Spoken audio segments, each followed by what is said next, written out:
The standard way of recruitment has changed from a more reactive to proactive. Over the next 9 months, we will follow a class of individuals. Individuals from all walks of life coming together to answer the same call.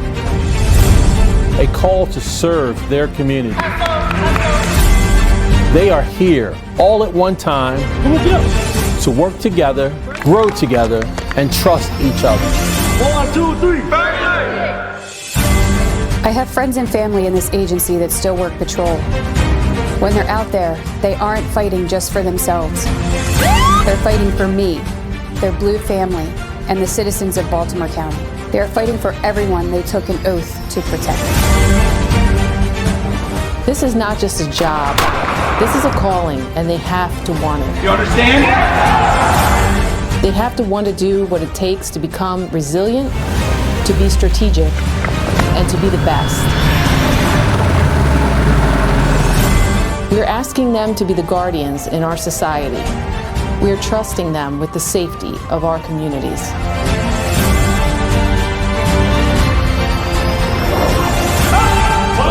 They will put their strengths to the test, learning to adapt and overcome challenges that they are guaranteed to face. Because that is what it takes to protect the community, to be Baltimore County Blue, to be 175. And I'm ready for it.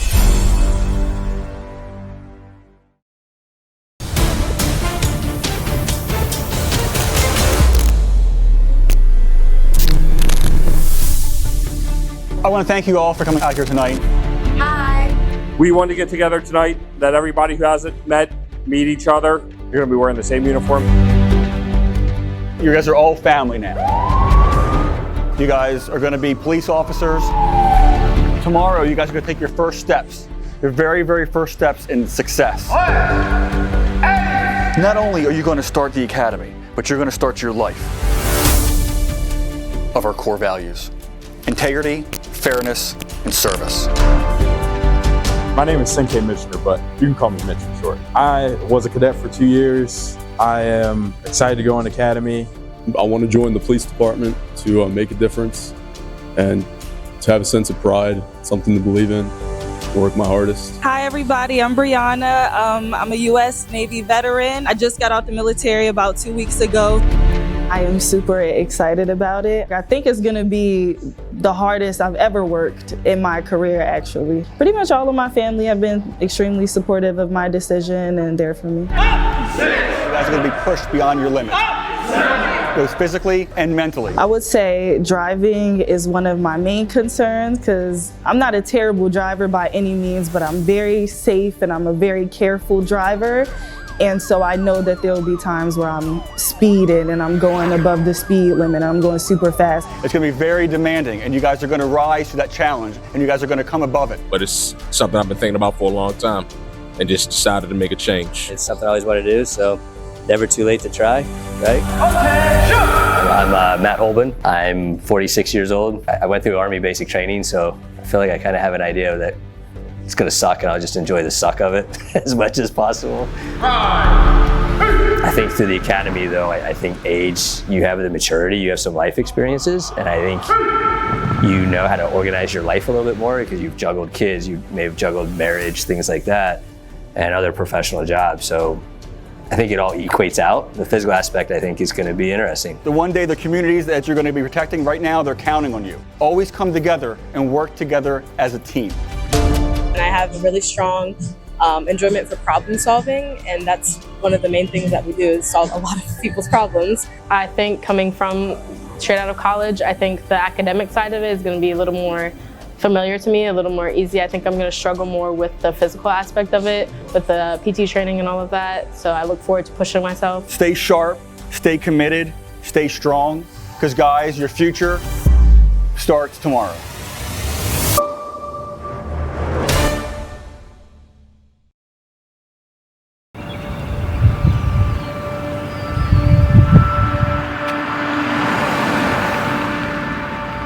Good morning, sir. Are you a recruit?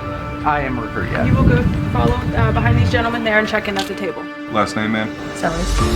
On behalf of the Baltimore County Police Department and the Training Academy, Step right on over here. Are you a recruit? I am. I would like to welcome you to the orientation of the 175th recruit class. The day of orientation, I was very nervous. Had butterflies in my stomach. Like first day of work, wanting to get there early. Go out the entire route. My family's late for everything, so I didn't want to risk being late on account of them. So I like separate cars, just to be safe. Good morning, sir. Are you a recruit? Waking up, my girlfriend had all my clothes laid out for me. I remember driving down, we started listening to music. It was a little nerve-wracking. This door right over here. I wasn't really sure what to expect. You can continue through the doors to the gym there. You'll be directed once you get in there. I'm feeling great. I'm excited. As of this morning, every one of you is not just an employee of the Baltimore County Police Department, you are also members of the Baltimore County Police family. You stand there. The day we come in, they had us line up in the gym. And it looked like a very controlled environment. Everything in order and in place. I was just going with the flow, to be honest. Members of the 175th class, these are your new brothers and sisters. You will be forever bound together as family. You will only be as strong as your weakest link. Heels together. Policing is a team sport. Just pivot. You will fail this academy if you do not learn to work cooperatively with your fellow recruits. How about face? I was not expecting drills at all. I had to lock in and listen carefully and follow directions. It was very serious, like there was no messing around, you had to be on your game. Face is when you move. We will do everything in our power to support you and give you the tools that you need to succeed. On those days that you want to give up, on the days that are the most challenging, you have to keep pushing forward. It is during the most uncomfortable moments during this program that you will experience true growth. We refuse to send your loved ones to the street unprepared. When you complete this program, you will understand that nothing truly worth doing is easy. We are called. We move with a purpose because lives depend on it. Do you understand? Yes, sir. Squad 1, move. Move with a purpose. When your heart dropped and you like see them pushing the chairs out the way and coming to yell at you in your face. That's when things definitely got serious. That was like a reality check. Like, yes, the academy is about to start. This is what's going to happen the next week. Here we go.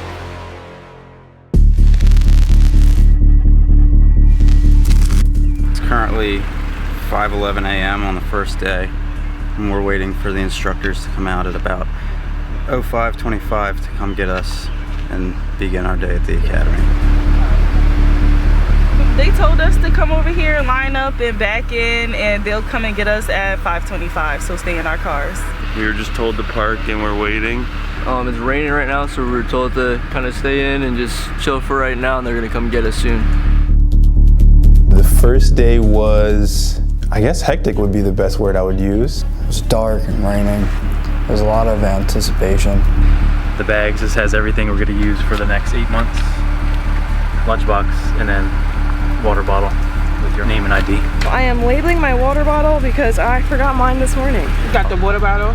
Yeah, I got a jug. Got a jug, yeah. Yeah. It was very early in the morning. Everybody's getting used to being up that early. Everybody was kind of nervous. About to sit in the car until it's time and then ready for the day. Will I like it? Will I quit? Will I give up? It was a lot of questions running through my mind. And so they came out and got us, and then we all got out and lined up outside our cars. And I was like very nervous. Good morning. Good morning, sir. I can't hear you. Good morning, sir. The morning started off rough. Why are you holding your bag? Put your bag down. Bags and backpacks to the right. All bags to the right. You will learn that accountability is everything. You are a team. Do you understand? Yes, sir. We had to go into the gym. We did roll call. When you come in the morning and you fall in, you will fall in on the first squad leader. We had to do some drills and get all of our uniform checked and inspected. My sergeant is coming down doing an inspection, and you guys already are starting off terrible. Shirt looks like you rumpled it up and threw it in the corner. Stains on the back of your shirt as well, and wrinkles all up here on your shoulders. Not everybody was perfect because it's our first day. It's never going to be perfect. Move! So they had a full list of equipment, of everything that we needed. Line it up, squad one! And then they had us go one through one of all of our materials to see if we had each thing. It's like a water bottle. We had to hold it up for like 1 minute. Locks, shoes, pens, notebooks, binders, paper, everything that we would need for the academy. Time is ticking! You have 10 minutes! And then we had to go down to the locker rooms, put all of our bags away. We were told to put our bags into the locker rooms and lock our lockers. Holy smokes. This is the worst I've ever seen. And a lot of people forgot to lock their locks. Look at all this. All these unsecure lockers. All the property's unsecured. All the females locked their locker. It was the males that didn't lock their locker. Gather it up. We didn't do that, no. We're gonna need a forklift. And we all had to pay for it.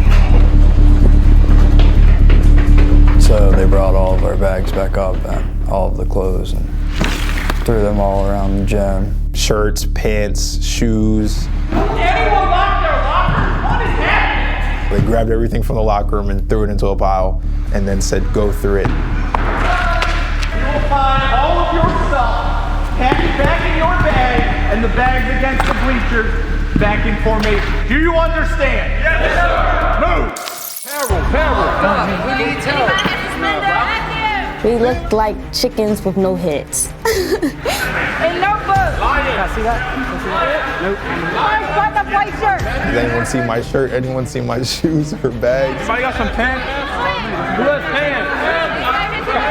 Medium Oxford! Everyone was like calling out their sizes, and some people wear the same size. I've got a feeling!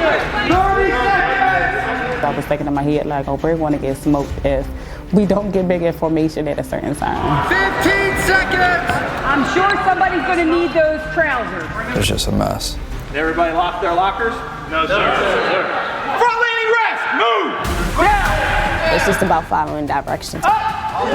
It's very important because our weapons and like our firearm, it's safe to keep it locked up so nobody can be able to easily access it, especially kids or family in your household in general. If they can access it, it can be dangerous. I think they did that so that we can pay like close attention to detail in the directives that were given to us. On your feet, move! Because we always got to secure our stuff. It's about safety, basically. It's just practice for when we actually get our real firearm to lock up everything and make sure it's secure. Day one. Learn to listen. Today we're getting our uniforms at Quartermaster, so I'm very excited for that. It means a lot. It means we're getting closer to becoming police officers. Every person gets one shirt, one white shirt. Yes. Okay, gotcha.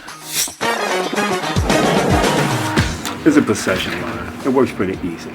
That Charlie coat here. Another one. Give me another one. Then we got the white shirts over here. This one feels good. We got the raincoats on the inside. These are the dress pants, the ties. Yeah, it's good. And getting fitted for everything.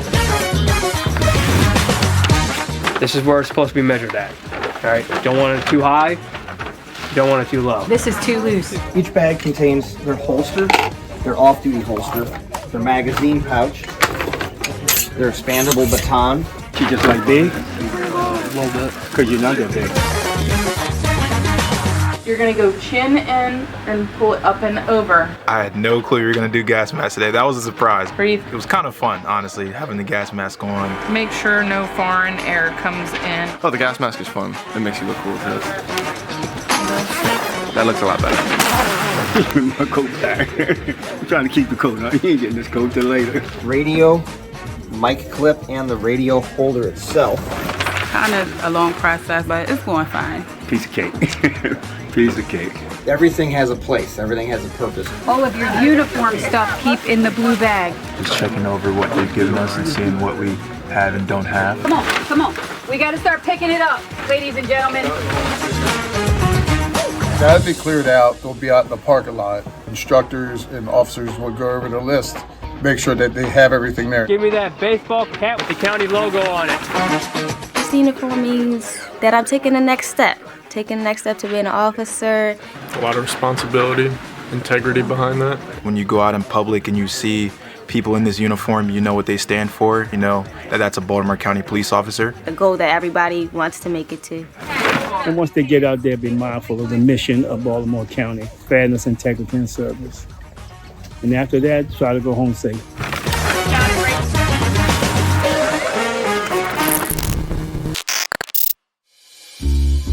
Flashlight. Yep. Got my belt. She didn't say to bring up our blue bag. All the equipment in your white bag. No, she said everything, period. There's no equipment in your blue bag. There shouldn't be any. I think we're bringing everything.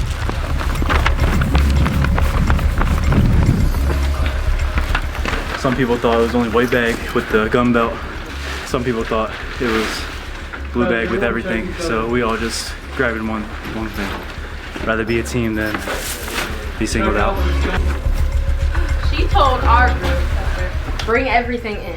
I mean, that's what That's exactly what she said. So we're getting mixed signals. I think it might be on purpose. So we got mixed signals, but we all decided to just bring the blue bags up. I lost my white paper. I had it in my bag. It's in my bag. What we did just now is our first PT. I'm dying right now, bro. Get on your feet!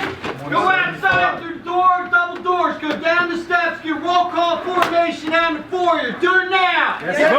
Big water bottle. Yes, sir. Hurry up! Straight lines. Quickly, get it dressed up! We go to lead the quartermaster.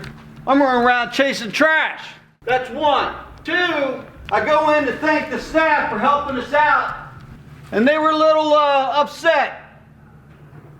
Apparently somebody wants to go in there and it caused an attitude and have a tone because I had to respond back 4 times to get their gear.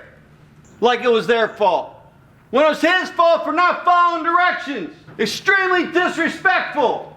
Unacceptable. Front leading rest, move. Yes, sir. Yes, sir. On your feet, move. Yes, sir. Front leading rest, move. Yes, sir. Down. Up. 1. On your feet, move. Yes, sir. Yes, sir. On your backs, move. Yes, sir. Keep each other in check. I have never had one complaint from our quartermaster staff. Legs up. Because you are disrespectful as a class. On your feet, move. Yes, sir. Get your water bottles, get back in the classroom. Move. Yes, sir. Start paying attention to detail. All right, this translates out when you go on the road. If you can't do little things in here, when you go out to somewhere where it's high stress and actually matters, you are not going to do it out there. Yes, and sir. I will not stop doing this until I think all of you understand that. Do you understand? Yes, sir. Get in your seats.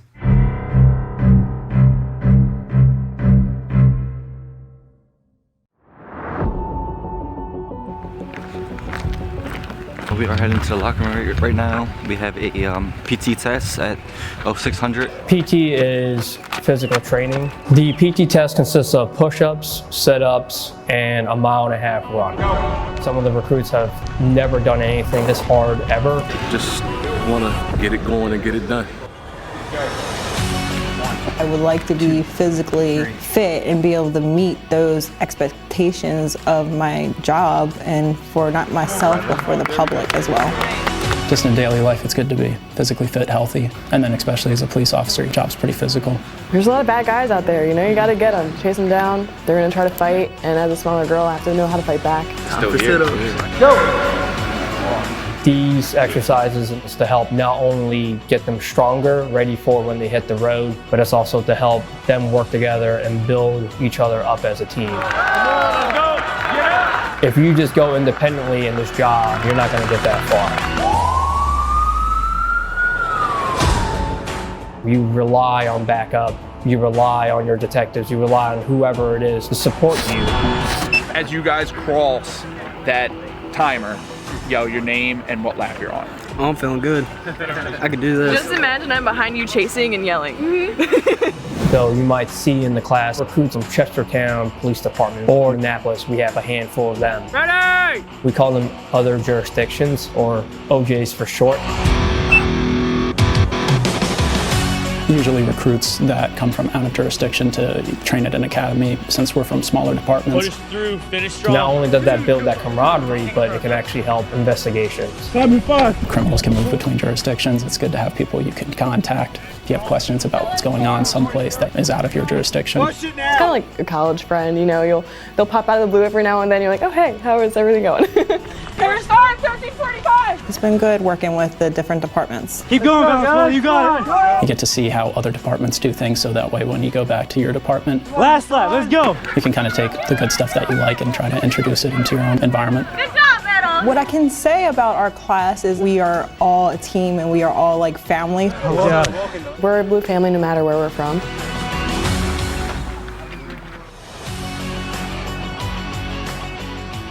Line up next to your partner. Yes, sir. Getting OC spray. Getting sprayed. OC spray. Basically, overly concentrated pepper spray. Trying to get in the good groove. And I'm not excited at all. Pepper spray is a chemical irritant we use as one of our force options for police officers. We're trying to mentally prepare, but there's no way to mentally prepare for this. You just gotta do it. Trying to get your mind right.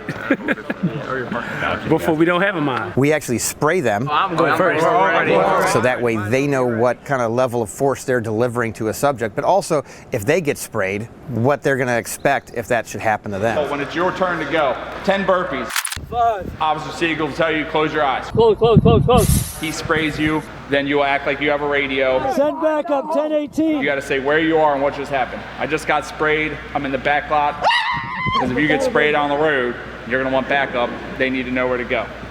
All right, as soon as that is done, your partner will guide you down. There will be the 4 kick shields. You mount the kick shield, throw 10 strikes, then your partner helps you up. You go down the bottom of the hill. There will be a white sheet of paper with a number on it. Top secret, they gotta read it. You just have to say that number. And then we die a little inside. They said it will help after you get pepper spray. The best day of my life.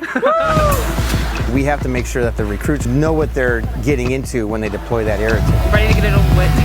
10 burpees, let's go. Count them out for me. Count them out. 1, 2, 3. The burpees are to open up their pores, make them breathe a little harder like they're actually in an altercation. Come on. Turn around. Close your eyes. Open them. Open them.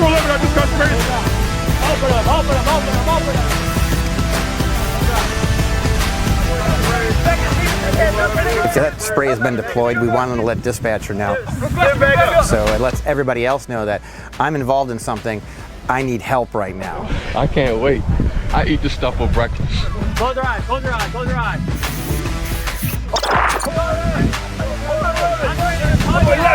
Does it taste as good as it does for breakfast? Delicious, sir. Close your eyes. It looks like so much fun, and I'm so ready to do it. Like, it just seems like... Toe to shoulder. Close your eyes. It's like coming downwind, but I'm about to go get sprayed now for a second time, I guess. Open them. It burned, but I'm okay. It's crazy. Right here.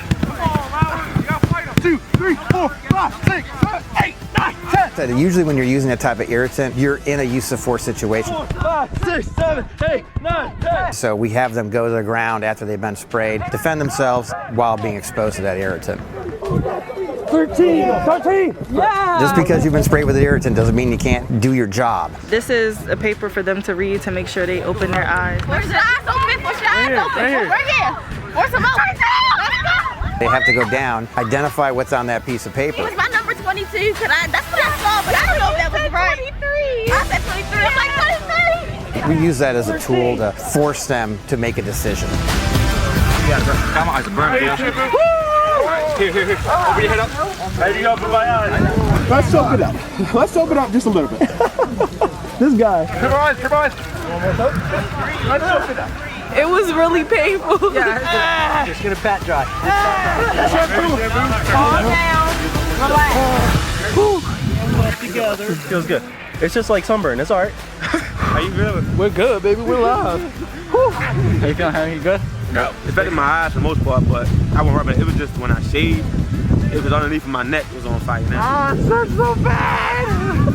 It hurts. It took about 10 to 15 minutes for my eyes to actually clear up after water and soap. I don't have my watch. It feels like 2 hours. It's in about 10 minutes. Feels like my face was burning, and I couldn't stop. All my congestion's gone in a second. You're gonna do worse. It ain't this. I feel good. I could go another round maybe. I don't know what the lesson was. Let you know. I forgot the lesson. The lesson is to let you know how it would feel if you was to spray somebody else. What my battle buddy said. We want them to be able to realize they've been exposed to this irritant. It's not the end of the world for them. They can still fight through that. They can still talk on the radio. They can still defend themselves, and they can work through that chemical irritant to accomplish taking a subject into custody. I mean, I guess it would say it's a good lesson. It's worth it, so you know how it feels for next time and try to prevent that. But I would probably never want to do that again. I wouldn't wish this on my worst enemy. Like, this is bad.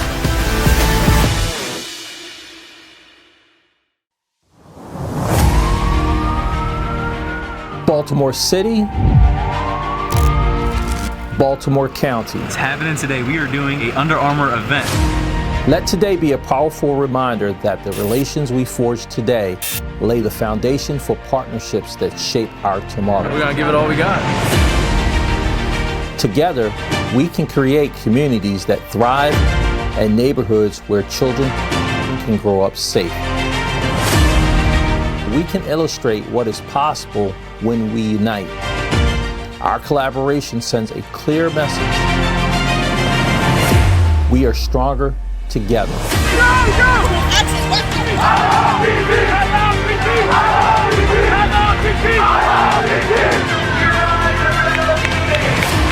Go, everybody, everybody, everybody! Oh yeah, come on, Hogan.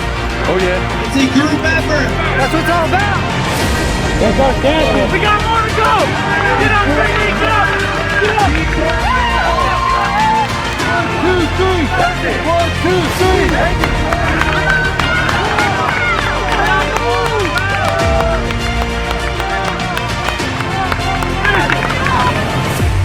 3! Let us never forget that the service provided together will always be stronger and better than anything we try to provide alone. Good job, man. Good job. Today's event is a perfect example of that spirit. 1, 2, 3! 1, 2, 3! 1, 2, 3!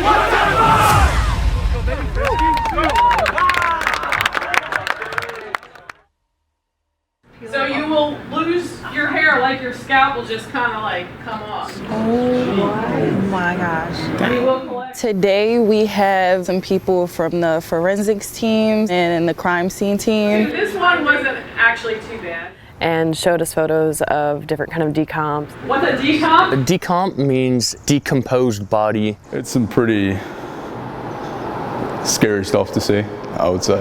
That's been there a while.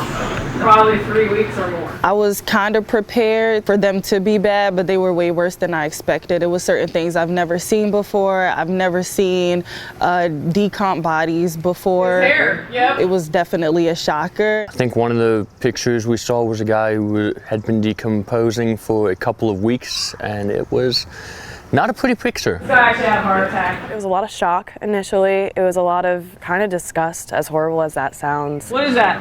What do you see? Person. Oh, is that a gun? It is a gun. It's not something you want to see, but it's something that is a part of the job. Best to get a little exposure now. Definitely there was a couple moments where it was a little unnerving and unsettling, but I think once you get past it and you're there to do a job and you focus on finding evidence and just look at it as a crime scene. If you smell that smell, start looking around.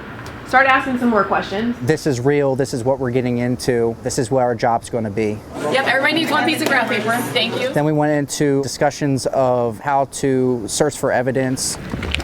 So this is gonna be our crime scene. So you guys get a call for a shooting. I got it. You guys can Start walking. First, we practice grid searching, which is basically you get in a big line, arm lengths apart, and then you slowly walk, looking in front of you. There's one right there, one right there. I don't even know. It looks like a silver projectile. Looking for any type of evidence, whether it be shell casings, cell phones. You, on this search, are responsible for what's directly in front of you. All those things can be taken into account, and then you basically mark it for evidence. So we got our main body of evidence. We had a mannequin set up as the victim. Give you about 5 or 10 minutes to start your drawing. Trying to sketch out a crime scene, just a mock sketch, trying to capture the visuals of it. I'm attempting to draw the parking lot and the parking spaces that we're standing in currently. It's my dead body, it's my gun, those are my blood trails, and those are my bullet casings. You're not to write too much in your sketch, it's to go in the legend. We're gonna write down what we're gonna measure to, and then we're just gonna yell out the measurements. We used certain points to mark distances to put into scale.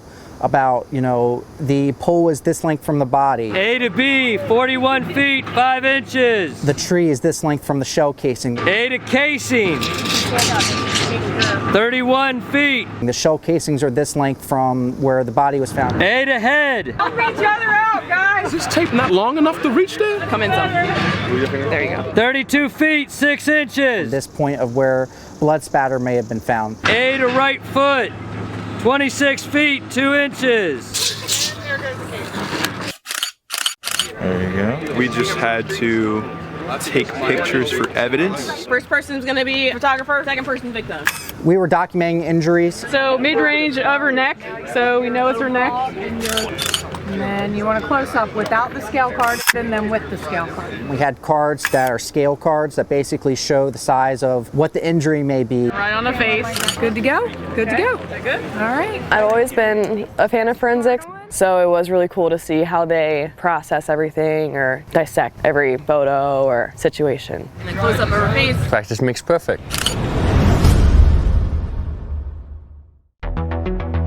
Here's your delta. The technicians went over fingerprinting and powder processing with the Academy class. A latent print is essentially a fingerprint that's invisible to the naked eye. It's pretty cool. In order to recover a latent fingerprint, we have various tools that we will use. First step is always to wear our gloves. We don't want to deposit our own friction ridge detail or latent prints onto a surface, and then we don't want to disturb the surface as well. It's crazy how this works. It just shows up. Our powder processing is going to be best for non-porous surfaces. Think of something like a soda can, a window. Some of them are going to be pretty faint. You see that detail right there? We want something where it's not super textured. There's a juicy print right here. And then we have a powder processing brush. See your detail? And so that brush we will dip into our fingerprint powder. Oh, you go circular motions. That powder is a very fine black powder that will adhere to the residues of your fingerprint. Well, I got my footprints already. Nice. You'll take your latent print tape and you'll place that over top the surface. You'll just lift the tape right off. So the powder is now stuck to the tape. So that tape is then adhered onto the glossy side of our latent print cards, and the reverse side has all the case information. Trust the process. We are responding to scenes 24/7. It's midnight shift. Turning the lights off can give them an understanding of what it might look like and what it might be like to look for fingerprints, ridge detail in a nighttime scene. To try to use our flashlight to see the fingerprint. They want us to be holding the lights and getting the fingerprints at the same time, so definitely trickier. Oh yeah, look at that. It's really important to get a print from any type of location, any type of incident. Fingerprint detail is really unique to the individual, and so if we can observe that and recover it, it can help the investigation. That's probably the best one. So it's really important to have a good technique to recover them so that the latent print unit can do a good job with analyzing them.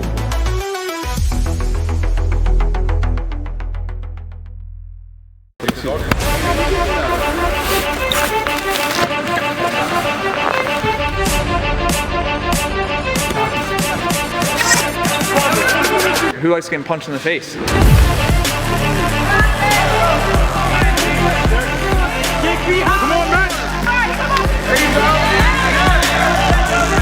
That first punch sets the mood for everything.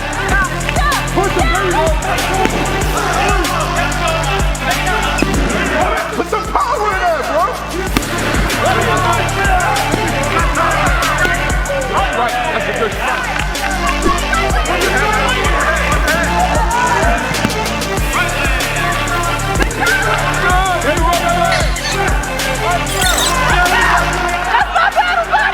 baton training is called Peacekeeper Day.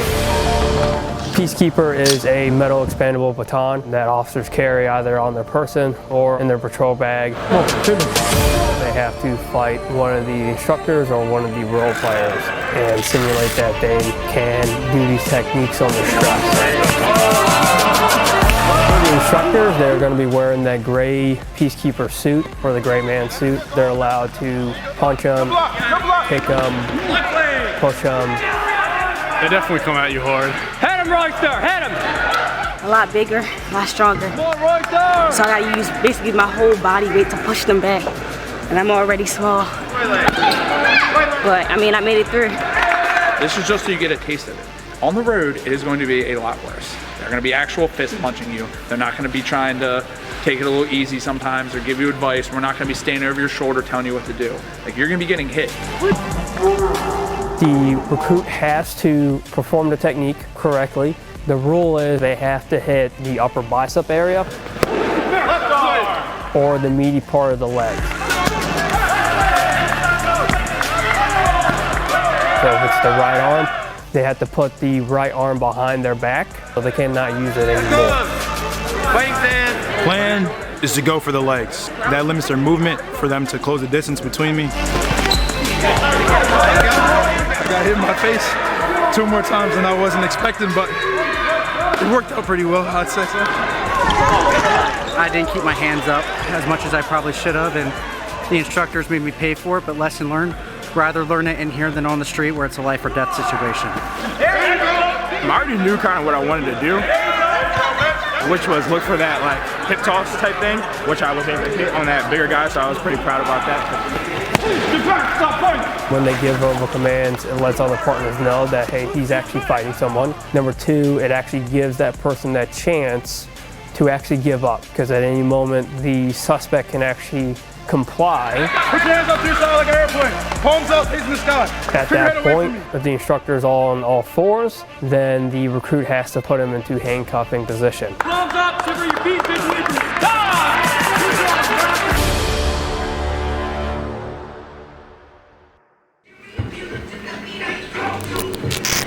Thank you.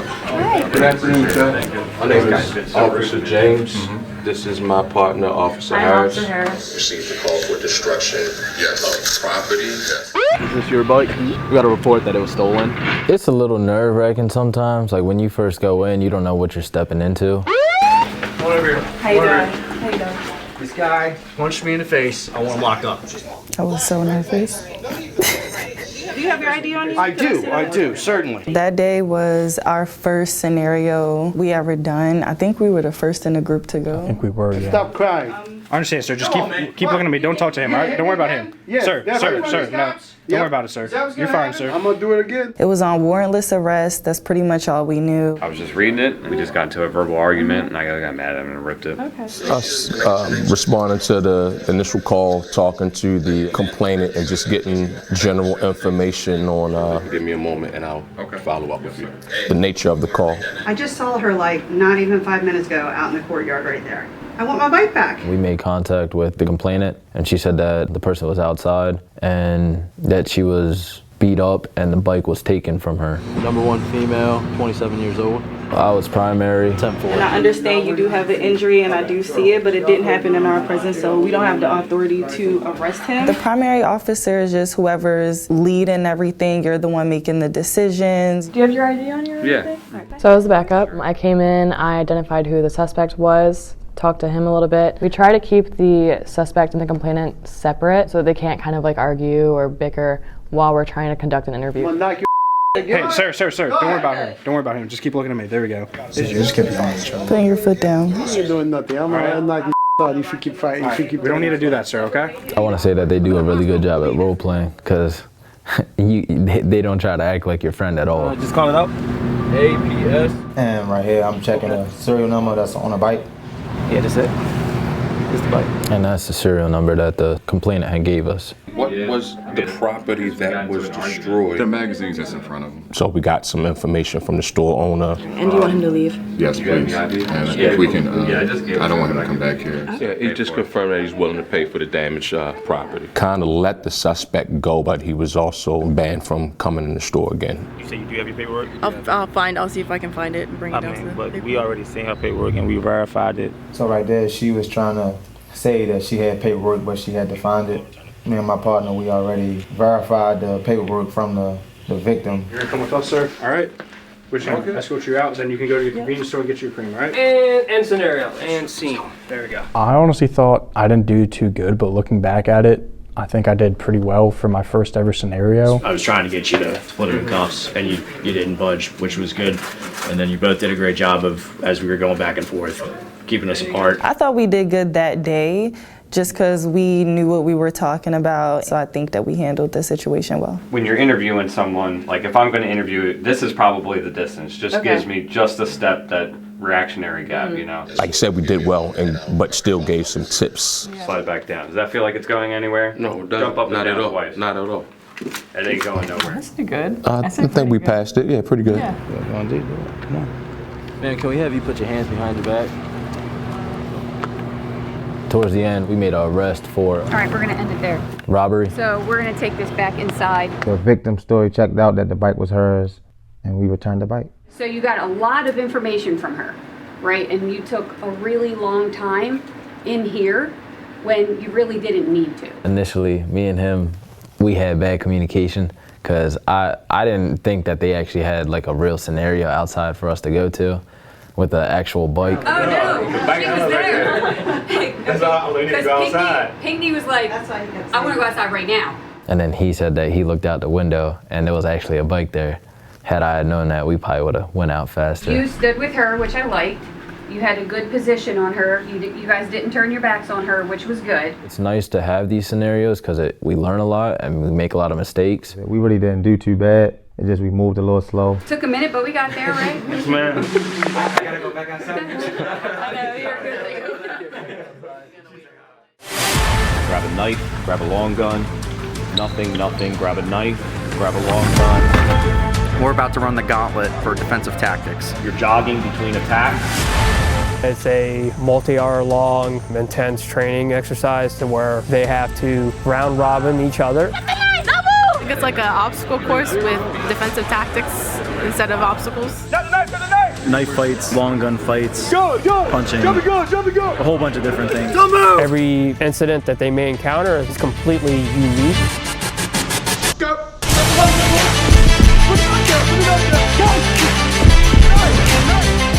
They'll go from one recruit to the other, and then they have to perform the technique correctly. Do not move!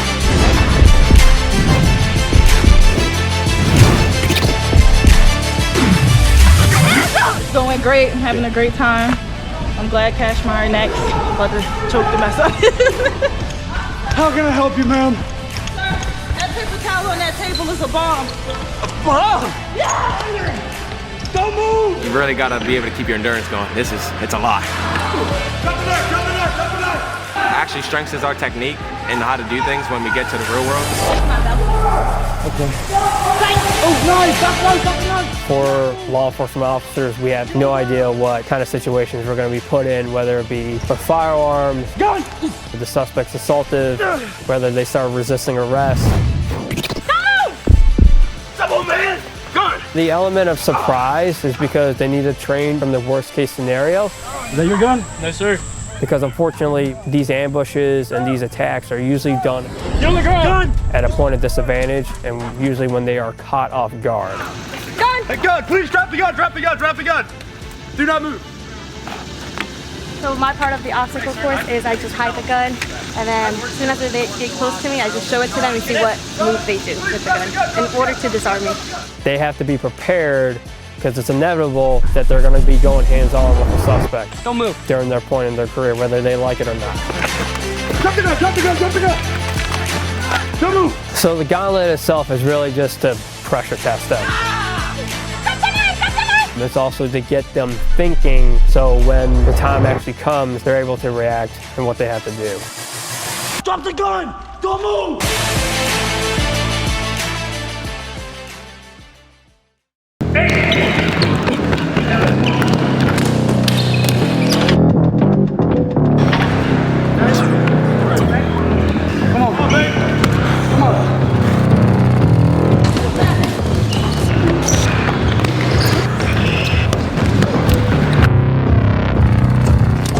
We just got PT'd pretty good. I think we start boxing right after this. Guess he just wanted to tire us out. It's to tire us out for boxing. So we know what it feels like to get tired in a real fight. Now I'm just more hyped up for it. We'll do great.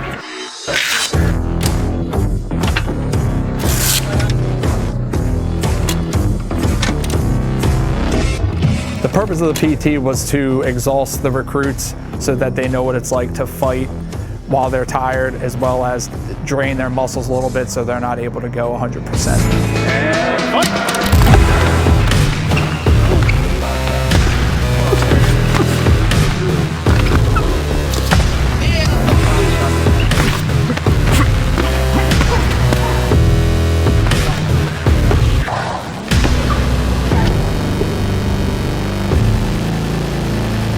Up when you're tired. Come on. Keep them up. So for boxing, a lot of these recruits come in here and have never punched or been punched before. They don't know what that feels like. So boxing gives them a controlled setting where they can feel that. It lets them see how they react to it.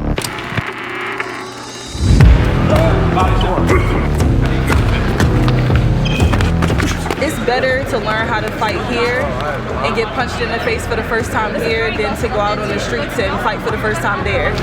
70%, you too, 70%. We want to make sure we limit any injuries that occur. Body only. Tell them 70% because we don't want them hitting each other at 100%. And we're not trying to hurt each other. We just want them to get the feeling of what it feels like to be hit. Basically, know when to tone it down, because if the suspect is surrendering, we need to be able to calm ourselves down.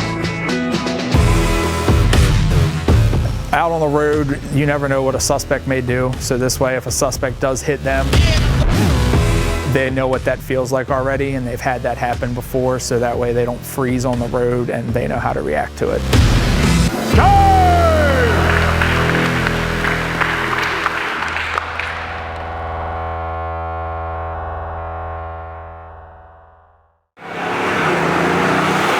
Go into that far box. You're going to do a 3-point turn. After your 3-point turn, you're going to get back into the alley. We are doing our driving test today. It's precision drive. As tight as you can against these cones. We're learning how to drive again, so it's nice. Once you exit the serpentine and get into the store, the 2 cones with the flags at the top are your goal. That's where you want to end up. Yeah, we got this, hopefully. EVOC is the Emergency Vehicle Operators Course. It's where the recruits learn how to drive like a cop. But that doesn't mean to drive fast and reckless. You don't have to be Ghost Speed Racer. Take your time, be proficient. Yes, sir. It means to drive with precision. The precision test is a series of 6 skills that are designed to encompass precise maneuvers in each exercise. Nice job. I think we're all pretty much nervous, it being our first time, and you don't really do this type of obstacles with your car, so. The test consists of going through each of those precision skills within a certain time limit without striking any cones. What's cone violation? I'm glad you asked. If the cone tips 45 degrees or more, falls over, or tips 45 degrees or more and bounces back, but not in the box, that is a cone violation. If you crush the cone, that's a cone violation. There will be an instructor at each exercise. Listen to what they are telling you to do. Go. I'm turning to the right, keeping it straight, left. So then I'm gonna look. So I'm backing up, and over here I should see a green cone. Okay, it's this cone. And I'm backing straight. Perfect, do it again. The precision skills are important simply because they learn the 4 corners of the car. They learn where the available clearance of the car is so that that's not misjudged, especially in a closed-in area where they might have to do more precision maneuvering. Fix it, pull forward, fix it. Not as easy as it looks, and I've been driving for quite some time, but that was definitely a challenge. 35 years. 45.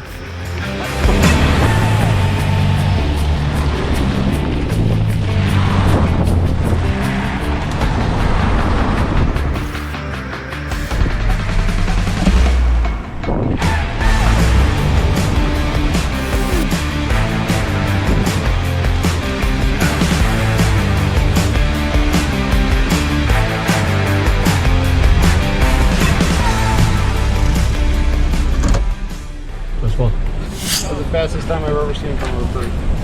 So, nice job. Thanks, sir.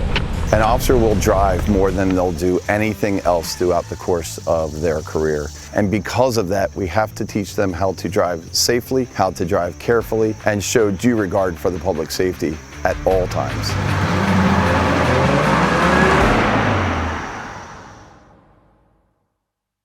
Cardinal safety rules for firearms. Treat every firearm as if it is loaded, no matter the condition. Rifles will have bolts locked to the rear, safety on, and be ejection port side up. Carelessness and horseplay will not be tolerated. Always point firearms in a safe direction and never point a weapon at a human being without justification. We are the gun range. All right, guys, fall out. Learning how to shoot our firearms. You guys are one of 4 groups, as you're aware. So we'll have 4 rotations. It's the first time our class has really been separated between different training sites. Because we're on rotation, so everybody's broken up into 4 different groups. Go ahead, reassemble it. Some people are in first aid, some people are in firearms, some people are at EVOC, some people are at NCIC training. And then we rotate each week. As the slide moves forward, the bottom rail of the slide strips a new cartridge from the magazine and pushes it up the ramp of the barrel. I've never even touched the firearm or anything, so this is all new to me. It's going to be a learning experience for all of us in some way. But I need you paying attention, moving with a purpose. As I retrieve this magazine out, my pointer finger is going to be on the front of that magazine. Listening to what the instructors have to say. There's my reference point. I'm sliding the magazine in. From there, 2 hands on the gun, rotate down range. Slide forward. And assess. Holster. Access, draw, drive. You access your firearm, and you draw it, and you drive it to the target. Good.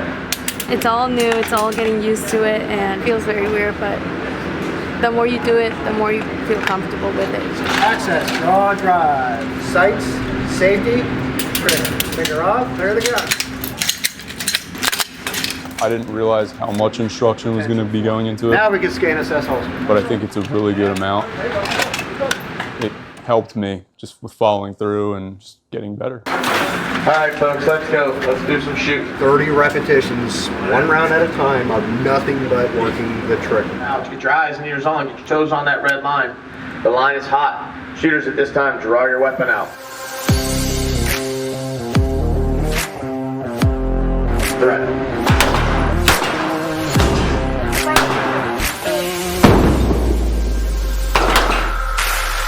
I felt like it pushed me back a little bit. It's just weird, the sound and just everything to it. It feels like a little explosion. I think the most challenging thing was just correcting my shot. I was pretty consistent, but just aiming through the sights, making sure that if you're hitting left, you go more towards center. If you're hitting right, more center.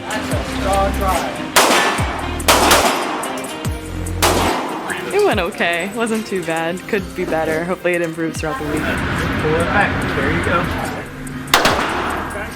It went better than what I thought it was going to go. I got nervous at first when I shot the firearm, but then the more I did it, the better my nerves got, so I calmed down. Yeah, You did a good job.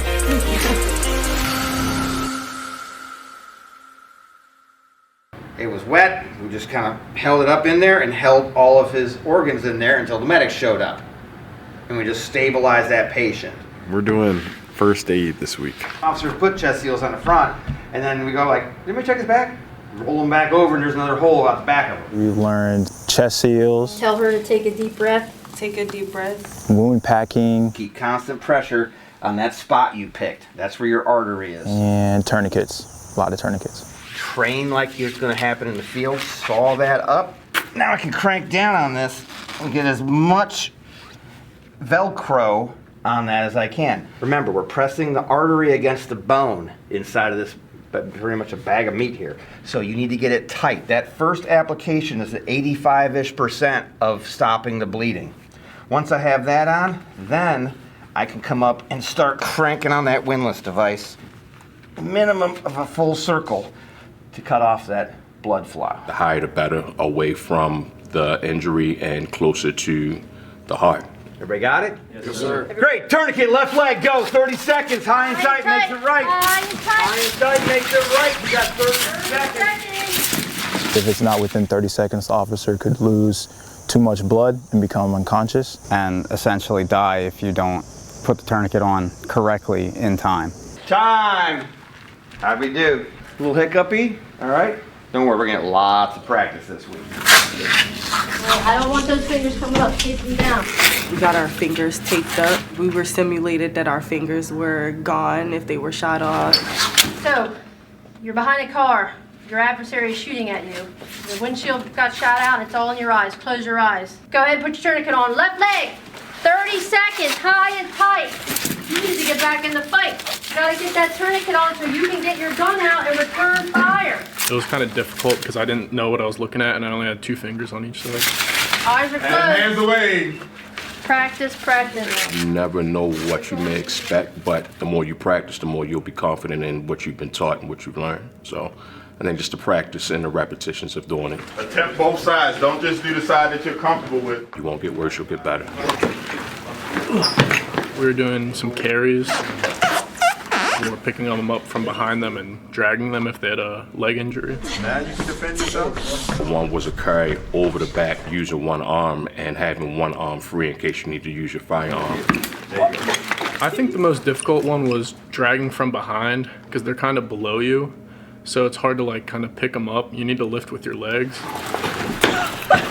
But the carries with them on your back, that was much easier because you just had to like lean forward and the leverage helped get them up on your back. I got an officer down. They're important because you might be in a situation where you can't wait for medics to come. Go. You might need to hurry up and get that injured officer out. If you're in the red zone, like the combat zone, you need to be able to pull people out so you can administer first aid to them. Tourniquet, left arm. Tourniquet, left leg. Drive with that buckle. Drive with the buckle. Tourniquet, right arm. Restage. In this field, we were doing officer down scenarios. I got shot in my leg. I have to say the suspect ran into the woods.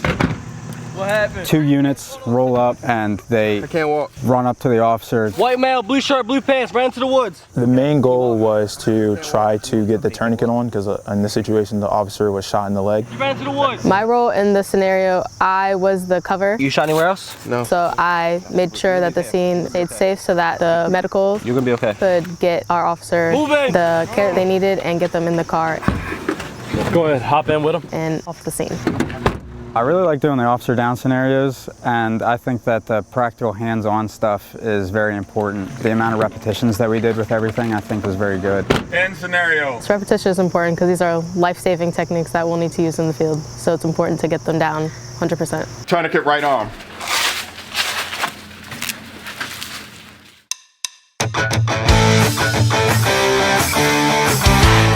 So we finished the precision skill exercises at the academy and we've moved on to the driver's training facility.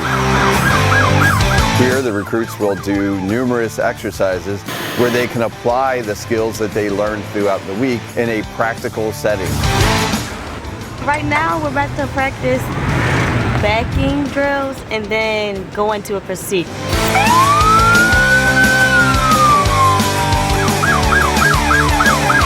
So one of the pursuits that we do are on what's called the urban grid. And that's set up almost like a cityscape environment with numerous cross streets and quick turns. We did a little run through. They gave us an old paper map. I'm not used to the paper map at all. Can you notify supervisor, Aaron K9? Multitasking is like a really big factor. You have to be able to stay safe while driving. You have to look at your surroundings, call out the weather, type of traffic. I'm giving updates on locations where you're at. Turning on Frederick. Turning west here, east here. You're chasing after the suspect or rabbit, as they call it. During the course of that pursuit, the recruits will have to drive around numerous hazards that are set out throughout the pre-designed course. Gotta catch the rabbit.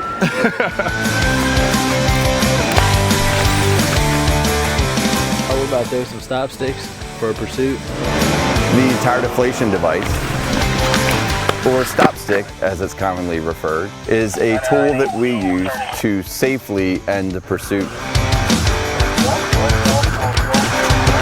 It's so important that the recruits learn the proper way to use stop sticks, not only to deploy the stop stick prior to the suspect vehicle striking the stick, but also removing the sticks from the roadway so that the pursuing police cars don't run over the deployed stop stick as well.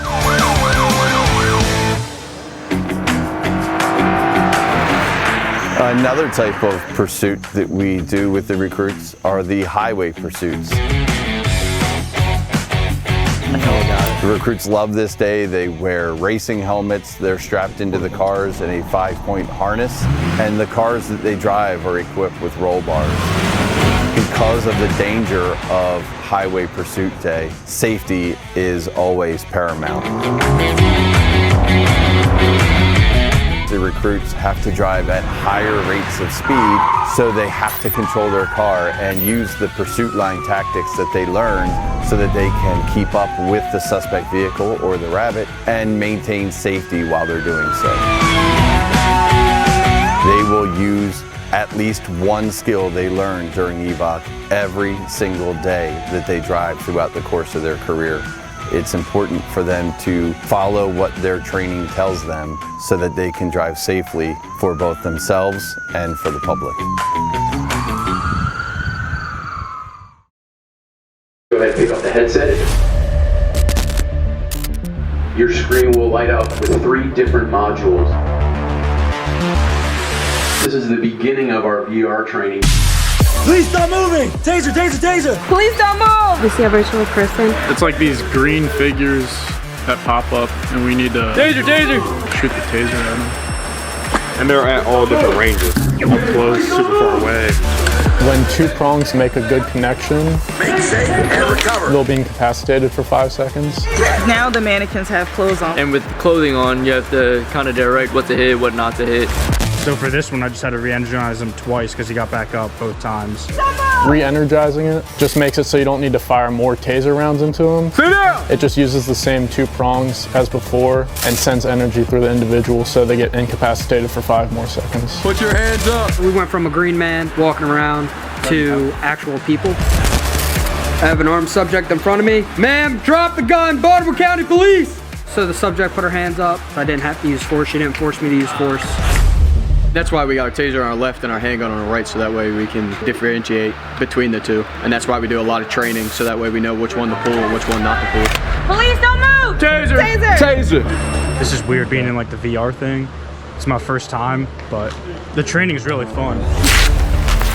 So they have training tasers, and they're gonna stick to the suit. It sticks to it. It just hits with authority, but there's no power transfer or anything. Get off of her! Get off of her! When me and my backup went in, almost immediately I was able to identify that the husband was beating the wife. So I fired some taser rounds onto him. Is that all you got? And he started to get back up, so I re-energized, which caused him to fall over, and my partner was able to go in and cuff. Don't move! Taser, taser, taser! The VR practice was very helpful because you were able to take shots with the taser for someone that was like running around, either running away from you or towards you. It really gets you into when you need to deploy the taser and when you shouldn't deploy the taser.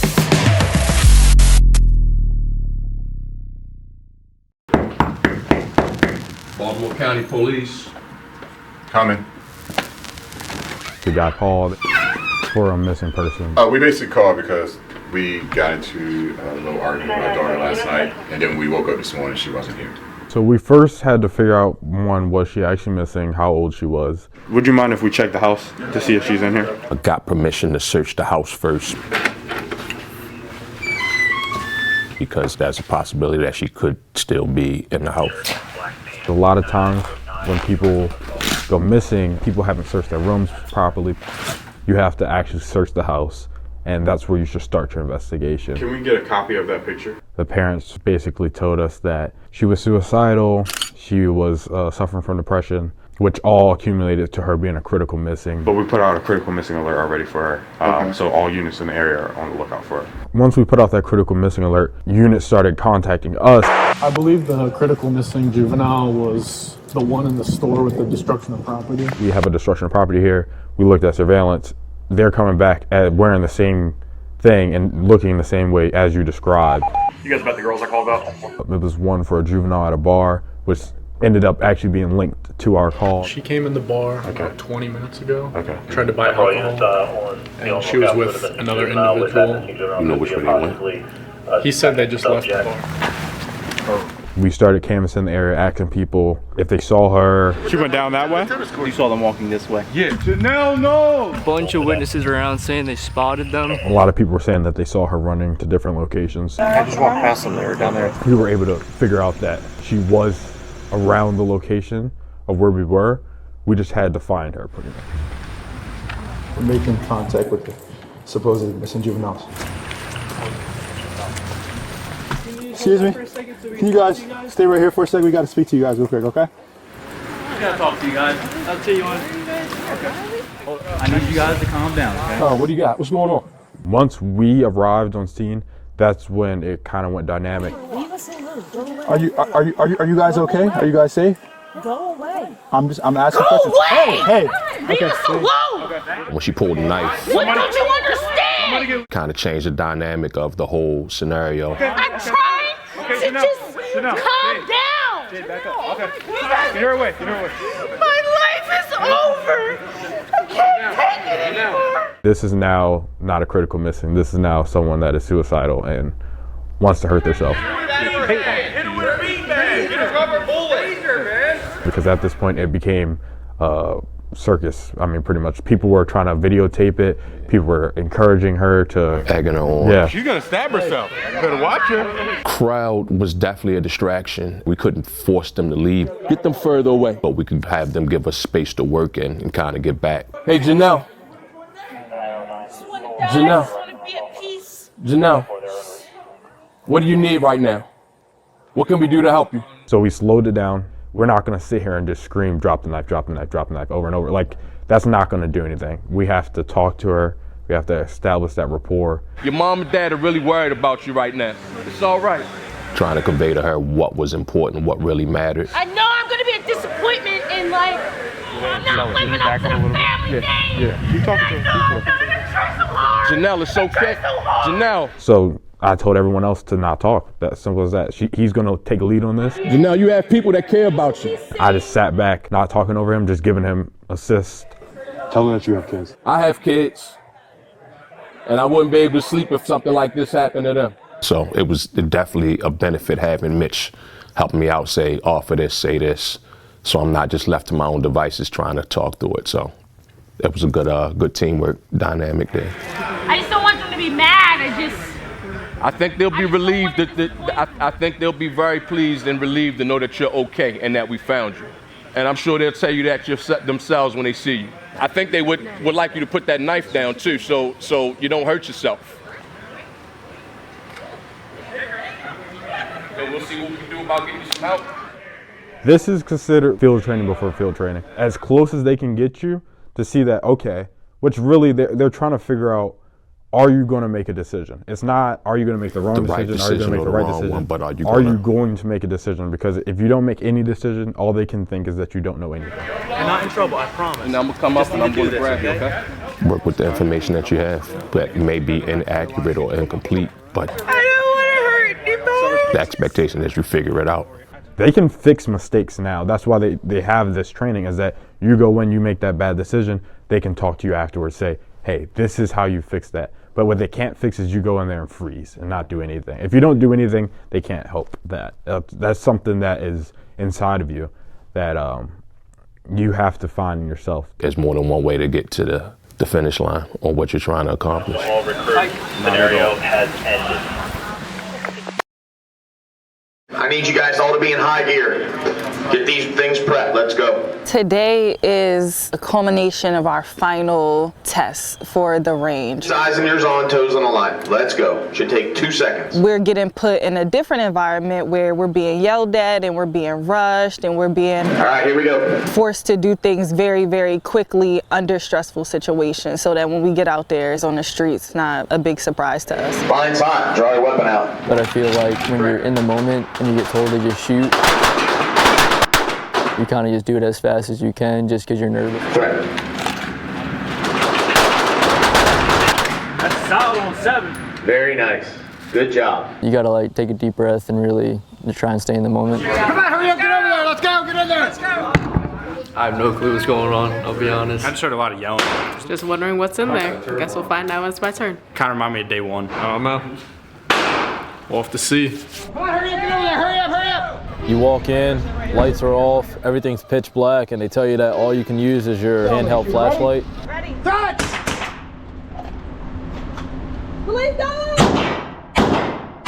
Not having the lights on, being in complete darkness is definitely Stand assess and holster. a little change of pace. As soon as I stepped out, I was being yelled at Come on, let's go. Get down here. Hurry up. to run down the stairs fast. Put your water down. Give me your gun. When I first came out the door, Come on, let's go. I kind of thought it was going to be relaxed out here and we were going to wait for everybody. Run. So I wasn't expecting them to take my gun and tell me to start doing physical stuff and go running, jumping over barriers and stuff. Your partner's shot. He needs help. He needs you to put rounds on target. What are you doing? Your gun was completely disassembled. Get it together the right way. Come on, hurry up. So you have to reassemble it with everything going on. 5 right, 5 left, kneeling. Go. Hurry up. Hurry up. Hurry up. Load up, Hit the big blue. and then shoot the target. Hurry up. Reload. Hurry, hurry, hurry, hurry. You know, when you're on the street, you're gonna have to go from 0 to 100 really quick. And you have to always keep the same composure no matter what. What are you doing? Yeah, I heard that from him. The most difficult part was Hurry up, get it up and running. trying to be able to concentrate on my sights and concentrate on the target and where I was shooting, all while being yelled at and running and out of breath and under stress all at the same time. And you can draw your weapon out, point it down range. I think the instructors are amazing. Load and make ready. They do such a good job with teaching newer people how to shoot a gun or more experienced people how to shoot a gun. I think it's been great. I never really shot before. 1, 2, 3, 4, out. So your score is 6. To be able to say that I can shoot a Glock with some type of accuracy now is pretty cool. I never thought I would be able to do that. Just a very short period of time we've had to learn these things, and I think it's definitely been beneficial.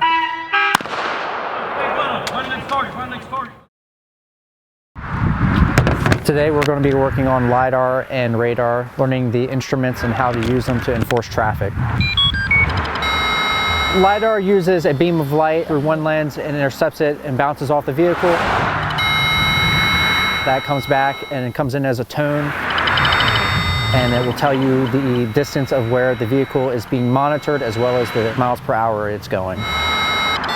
The difference in pitch, the higher it is, the faster they're going, the lower it is. That's indicating whether they're slowing down or speeding up.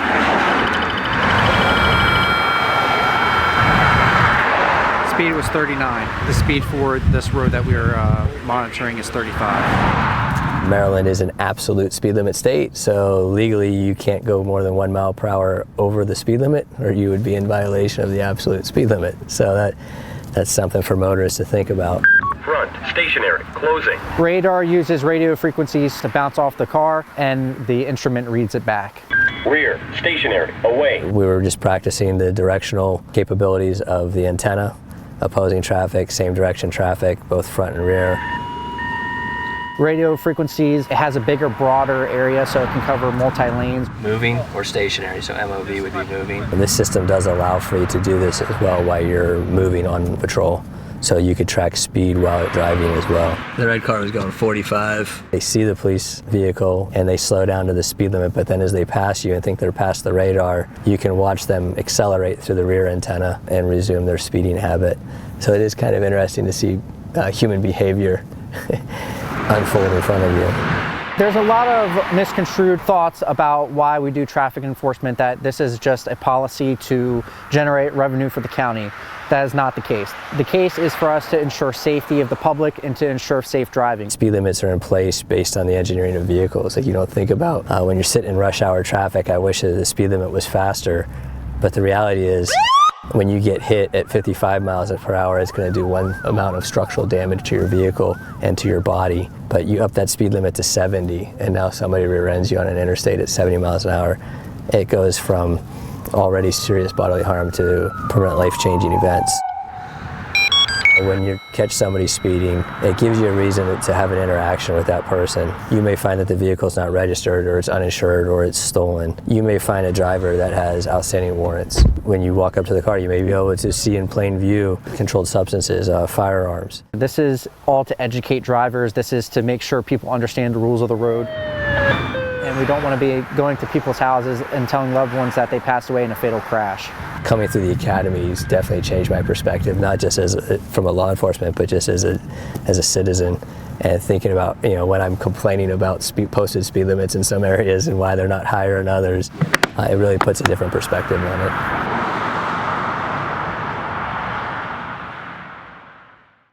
Pool day. Swimming! Swim day. Today we are doing pool day, so whether you're a good swimmer or a bad swimmer, you're going to find out today. The purpose of today was to take recruits of the class of 175 and show them what to expect if and when they come across a body of water and how to be safe. I know how to swim from left to right. I don't know how to tread water or anything like that, but yeah, that's all you're going to get out of me. I'm very excited. I like swimming. I don't know if I can swim with all the gear on, but I'll try. I can swim. For about 5 minutes I can, and then I can't. I do not, sir. She gonna learn today. She gonna learn today. And I am afraid. I can stay above water. I'll say that. There's going to be a mix of people that can swim and can't swim. We take all that into consideration. We have lifeguards present in the pool. We have our divers from our dive team in the pool to help out, and we make sure that they remain calm and that they know that they're going to be okay once they're in the water. I'm going to treat it as a day out with my friends and family. It should be fun. Our first objective, you guys are going to learn how to do the life ring throw or line throw. The whole objective is to get some sort of means to somebody in the water and pull them to the side where you can help them up and out of the water. Heads up! When you're going to throw this, you're going to throw it past the person. You're not trying to hit them with it. Every precinct in this county has a large piece of water, whether it be a reservoir, pool, something, has a piece of water that you can drown in. Good? Yeah. We're doing a 1 minute time swim with the vest and then the weight belt. It's like an 8-pound weight belt. It's to simulate if we fall in with our gear. Get that thing on, buddy. You got it. Go.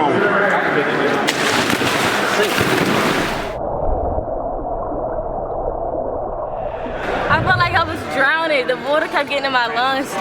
I couldn't catch my breath for a second, so I started to get ready to panic. But I got out. They're not going to be in the perfect situation where they got their swimsuit on. They're going to go in wearing what they're wearing while they're working.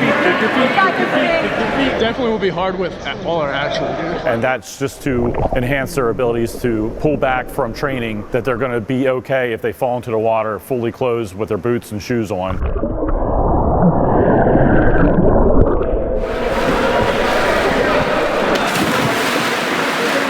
Just swim in length of the pool in our full clothes. Near water, we don't get along. Absolutely exhausted. I didn't realize how worn out I was going to be by the time I got out. I'm tired. My shoes. That's what slowed me down. All my clothes started sinking me. I was like, oh Lord. It's about survival. It's not a race. So just pace yourselves, take your time, and you're going to get back safe. Waiting for Officer Collender to come over here and start delivering CPR. What do you got to worry about getting out of the water? We have to save somebody, and we have to call out all our communications. 12, 13. I got a child unconscious. Hurry up, get yourself out. We're taking turns going, so your partner does front leaning rest, and then you do the exercise, and then we switch roles. If they are in a body of water themselves, helping out a victim. Is he breathing? Do you have a pulse? They know the proper ways to cradle the person under their arm and to also effectively swim themselves through an edge of the pool to where they could get that victim out, putting out of the water, and then begin to go into the next phase of first aid they need to do for that person that they pulled out. The entire class is in the pool at one point. Grab it, I'm pulling you. We're asking them to identify who needs backup in the pool. If you're a stronger swimmer, go out to your weaker swimmers, offer help. Just like they would on the road, if they come across a situation where they feel in over their head, they can rely on each other, rely on their backup to help them out. To be safe.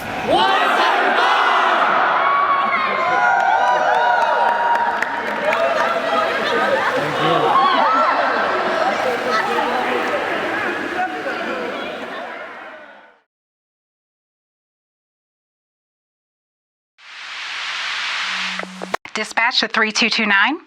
I need you to respond to the 175th graduation. 10-4 dispatch, I'm en route.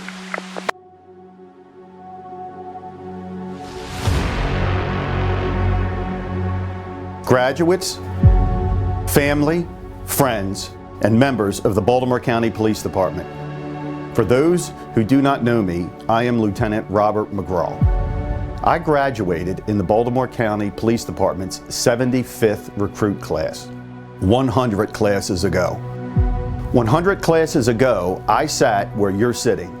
I remember that proud feeling of completing the academy, but also felt anxious and eager to start the new chapter in my career. Now, I have the honor of watching a new generation wear this badge. Over the years, I have learned that this badge is made of more than just metal, it's made of memories. Memories that helped shape who I am today. Those memories all began at the academy. Are you a recruit? I am. While you were all just beginning to create those memories, I wanted to share some wisdom that I've learned throughout 100 classes that have taken the same oath. My first order of business is to say, congratulations, 175th.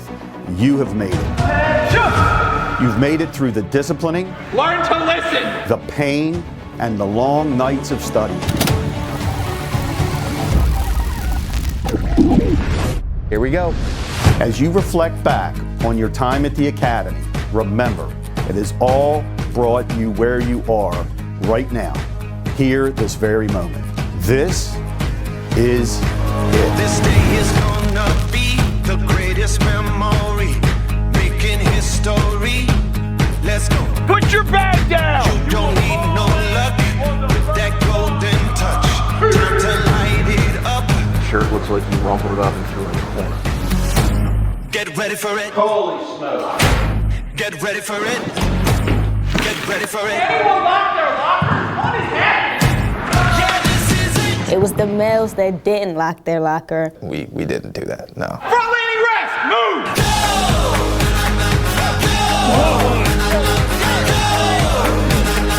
You got this!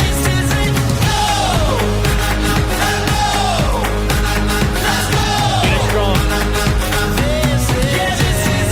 Yeah.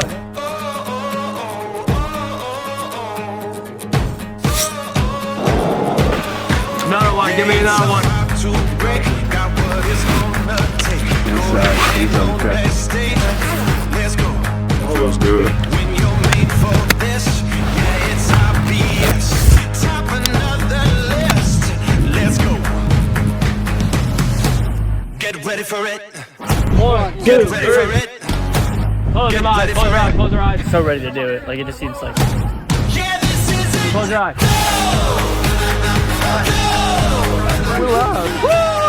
Get back up. My face is burning. Woo. Go! That's what it's all about. Members of the 175th class, you will be forever bound together as family. You will only be as strong as your weakest link. Now or it's never. No plan with forever. Move it. It's now or it's never.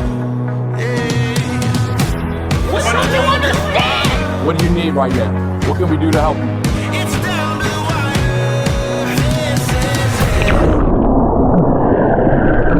wire. Get ready for it. Get ready for it. Who likes getting punched in the face?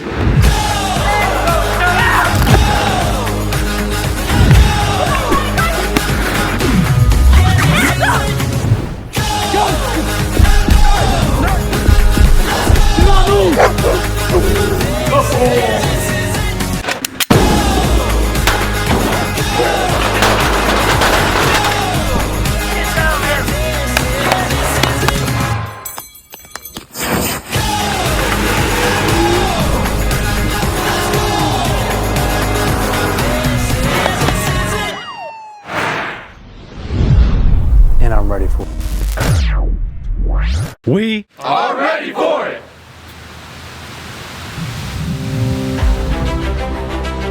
Take in these moments.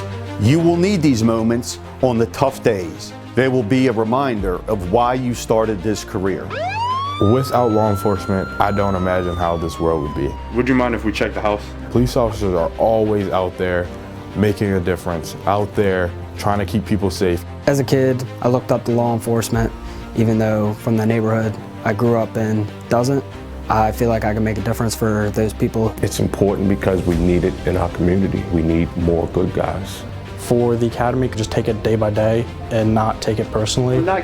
Hey, sir, don't worry about it. And just know that every day will be better. I'm expecting it to be a lot. I'm expecting a lot of yelling. It's a little exciting just to be getting exposed to some new things. I eat this stuff for breakfast. Does it taste as good as it does for breakfast? Delicious, sir. Going into it, I'm like, I just have to do what I can do, and which is show up with everything that they told me to show up with, prepare exactly how they told me to prepare, and hope for the best. How you doing?